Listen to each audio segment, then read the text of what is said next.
So our MCQ number 61 is when insulin is produced in the body but target organs are not responding to it, this is called, जब insulin produce हो रही हो लेकिन आपके target organ इस पर respond ना कर रहे हो, दैट इज डायबिटीज टाइप 2.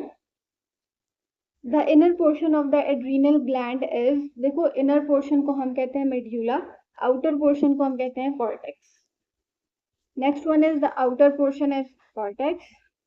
इसके बाद है the adrenal medulla produces which hormones. Adrenal medulla दो तरह के हार्मोन्स प्रोड्यूस करता है, epinephrine and non epinephrine.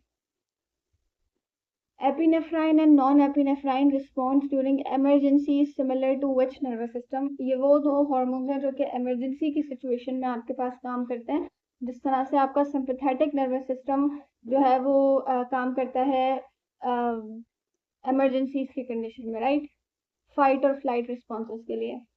The hormone release from the adrenal cortex are, adrenal cortex से जो भी हार्मोन निकलेंगे उनको हम कॉर्टिकोस्टेरॉइड्स बोलेंगे. How many type of corticosteroids are there. Corticosteroids की 3 टाइप्स होती हैं, ठीक है, ग्लूकोकॉर्टिकॉइड्स और मिनरलोकॉर्टिकॉइड्स और androgen. Next one is glucocorticoids facilitated. Gluconeogenesis करवाते हैं ग्लूकोकॉर्टिकॉइड्स. ग्लूकोनियोजेनेसिस का मतलब है कि अमाइनो एसिड से ग्लूकोज बनता है, यानी कि प्रोटीन से ग्लूकोज बनता है. Next one is the hyper cholesterolism cortisolism result in a disease called. जब आपके पास कॉर्टिसोल बहुत ज्यादा हो जाए तो इसकी वजह से आपको होता है Cushing syndrome. Next is the hypocortisolism results in a disease called Addison's disease. Cushing syndrome और एडिसन्स डिजीज ये भी एक दूसरे की अपोजिट कहना चाहिए हो सकती हैं. वो हाइपर से होता है और ये हाइपो से होता है. Next one is the aldosterone help to regulate. देखो अल्डोस्टेरोन जो है ना ये एक मिनरलोकॉर्टिकॉइड है, यानी कि मिनरल बैलेंस करता है. Which hormone converts angiotensin into angiotensin 1. एक हार्मोन हमारे पास होता है रेनिन. ये रेनिन काम करता है हमारे पास रास में, ठीक है. RAAS is renin angiotensin, renin androgen angiotensin, इस तरह करके उसकी कोई फुल फॉर्म होती है और वहां पर ये हार्मोन काम करता है. Next one is during low blood sodium level which system is activated. जब सोडियम कम होता है तो आपके पास ये रास सिस्टम काम करता है. Next one is which hormone promotes secondary sex characters in human mails. देखो अगर हम मेल्स की बात करें तो अगर यहाँ पर टेस्टोस्टेरोन होता तो that is the best answer, but अभी टेस्टोस्टेरोन यहाँ पे ऑप्शंस में नहीं है.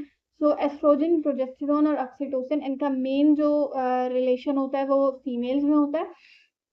So the correct option is androgen, और एंड्रोजन ही सेकेंडरी सेक्स कैरेक्टर्स को कंट्रोल करता है.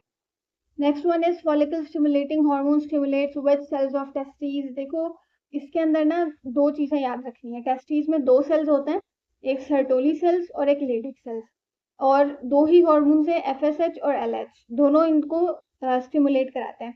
तो याद कैसे रखोगे, FSH के अंदर S आता है और सर्टोली में भी S आता है, that is why FSH Sertoli cells को स्टिमुलेट कराएगा.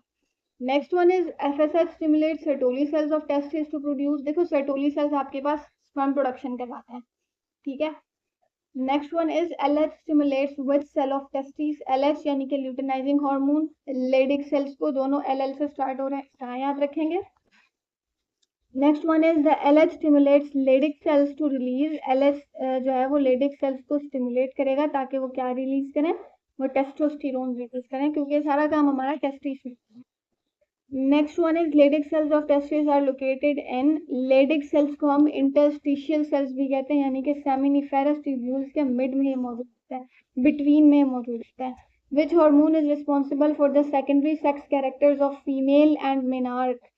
Secondary sex characters of female और मिनार्क को कंट्रोल करने वाला एस्ट्रोजन है. और अगर प्रोजेस्टेरोन की बात करें तो ये आपकी बॉडी को, आपकी जो एंडोमेट्रियम है उसको थिक करता है और आपकी